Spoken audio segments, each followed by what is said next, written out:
Oh, this is interesting. Apparently, McDonald's is lowering prices of their combo meals. They would also lower the quality, but I'm not really sure that's possible at this point. Hi, everybody. Welcome to a live stream. If you are, we're on the radio, obviously. To those of you in your car right now, nothing's changed for you guys. You don't know what the heck I'm talking about. There are people watching us on social media at the moment. We're grateful to have them here. About 100 of you right now. We just started the live stream minutes ago. And there's a reason why. As you guys often guess, the reason we live stream is because I have a guest in studio right now. I was really excited to do this on a Friday because it's something unique. It's different than what we normally do. Usually it's, politicians, journalists, and comedians. That's who comes in here. And two of those groups of people I just hate. But comedians are fine, I guess. Josh, you're a little different than that. Josh from Byrna is here.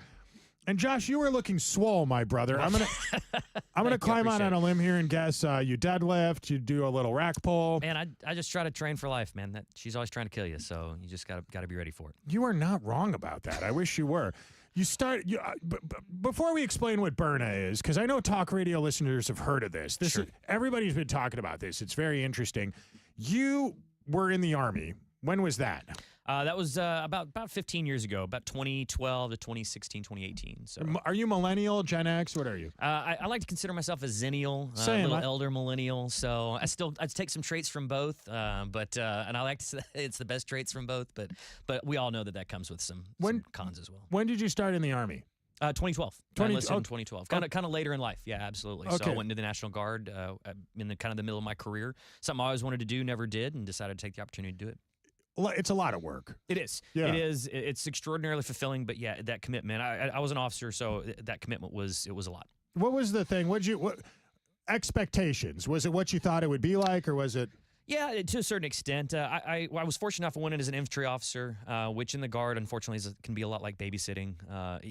There's just so much administrative work that has to be done that a lot of the cool things that you think of as being in the infantry just kind of gets thrown by the wayside. And I finished up my Army career in CID, in the Criminal Investigation Division, and a lot of that was because of my civilian career of being a cop for the last 20 years. So that's not uncommon for somebody that is in the military to go into law enforcement. But when you were in the military, you were actually in the law enforcement side of it. Yeah, correct. I've been in law enforcement since about 2004. And that transition is probably a little less common. It is. It absolutely is. It definitely helped prepare me for that, but it also helped give me a lot of perspective going back into law enforcement and juggling both. On both ends to really be a better officer and a better soldier on both sides. So safe to say, most of your adult life, technically, you're working in a government job. It's not like you're working in an office somewhere pushing around welfare checks. You're in the part of the government that's actually quite dangerous. Yeah, absolutely. And I was for 13 of those years too. I was a SWAT guy. So most of my time in police work has been kicking doors and putting handcuffs on real bad guys. You're probably not old enough to know this, and I wouldn't expect you to, but as a morning radio guy, one of my favorite TV theme songs is SWAT. Oh, yeah. Oh, you know it. Like, were you talking about the old TV show or Yes. the movie? Yeah. Yeah. Absolutely. Dude, old cop shows have the best theme songs. TJ Hooker, old SWAT. Oh, yeah, absolutely. Oh, yeah, absolutely. Hawaii Five-0. Yep. Dude, if the original Miami Vice, yeah. Do you listen to that in your headphones when you're ready to... Absolutely. That's all I hear. It's just rolling up to the house. It's straight that or some of the other cops and all that good stuff. All right, so at some point you decide enough is enough with putting my life on the line for country and community. I'm going into the private sector. Let me put the camera on this here. And that's when Byrna became a thing. What is Byrna? What is it? Yeah, Byrna is a less lethal self-defense company. So it's kind of all things one-stop shop with less lethal self-defense. Our primary and kind of our flagship products are these 68 caliber and now 61 caliber chemical launchers. So they actually launch a plastic ball, for lack of a better term, that's filled with a chemical agent powder that hits a target out to more than 60 feet away and incapacitates them. The thing about what we're doing is it's not anything really new. This is a technology that law enforcement's had available to them since 2000 or in the late 90s, and it's been extraordinarily successful on that end. So what Byrna was able to do was actually kind of repackage that technology in a device and a product that a consumer could reasonably carry and use, and then market it to consumers, to actual civilians out there, so that they had a better option when protecting themselves. I like guns, but I also like the idea of having something I could bring somewhere where you're not always allowed to bring a gun. Legally speaking, can you take this somewhere where guns aren't allowed to go? Yeah, absolutely. We're legal in all 50 states. You don't need a permit. You don't need any kind of classes, any kind of certificates. You can go buy it. You can carry it. You can order online, delivered to your door. You can be a convicted felon. You can be crossing state lines all over the place, and it's completely legal. It's powered by CO2.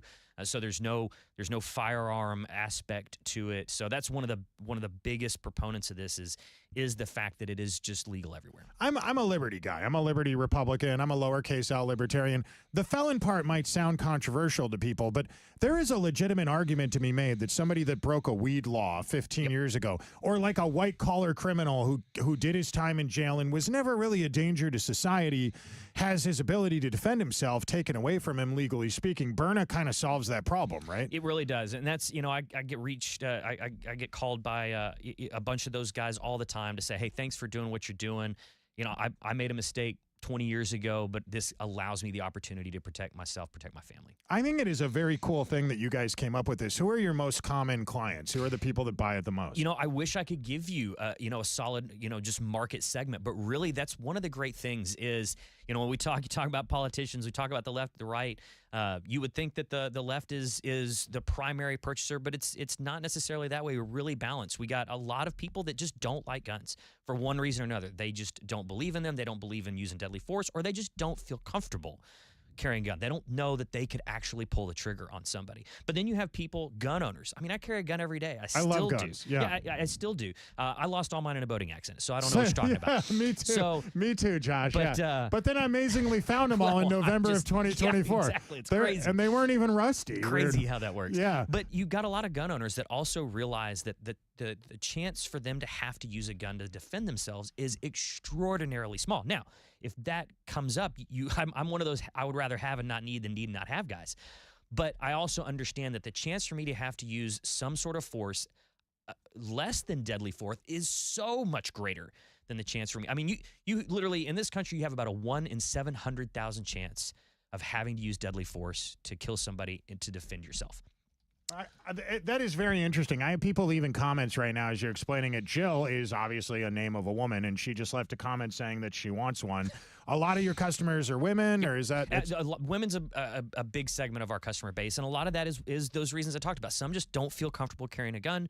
Some don't feel comfortable taking someone's life, even if the need arises. And that's the great thing about Byrna is shooting it's real easy. Training it is really easy. You don't got to go to a range. You can train in your backyard. You can train in your garage. There's no recoil. There's no loud report. So it's really easy. It's very not scary to do. It's not intimidating. And that's, one of the things that a lot of people are out there carrying guns that have never taken that gun to the range and have never trained with it. And so their ability to protect themselves is not much better than somebody not carrying a gun. Interesting. What does it cost to get into this? So we have several different launchers. The one on the screen, that SD there is comes in at about 360, 370 depending on the kit. And we've got options like the CL, the compact launcher here, which is our first launcher that's really, really actually concealable. This and is it's cheaper about than $450. This is cheaper than like a Glock or something. Yeah, absolutely. I mean, it's more affordable than that. And the likelihood of you having to use this is so much greater than that of a gun. Why do you say that? Statistics. I'm a numbers guy. So I was a numbers guy for a long time. Yep. Yeah. And when you look at statistics throughout history, like I said, your chance that there were in 2023 there were 470 some odd justifiable homicides for self-defense by civilians in the country. There's 330 million people here. That's a 1 in 700,000 chance.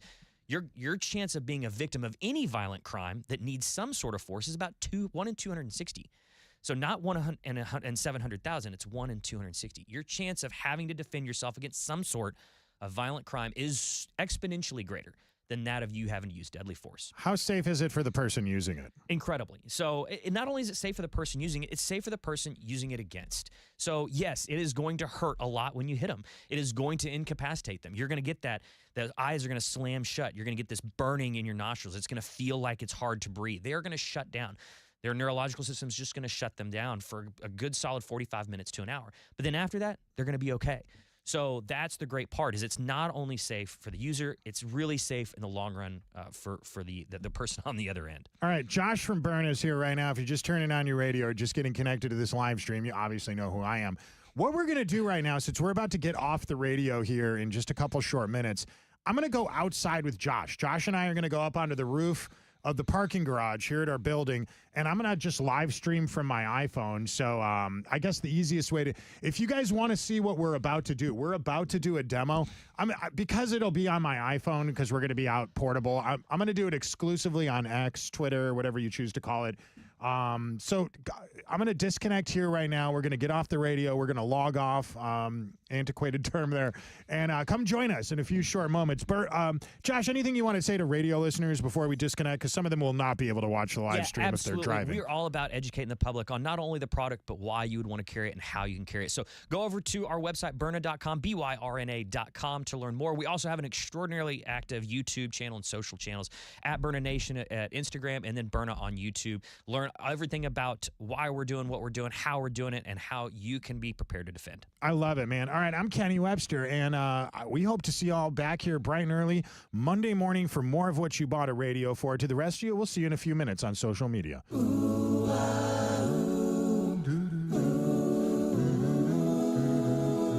are listening to the Pursuit of Happiness Radio. Tell the government to kiss your ass when you listen to this show.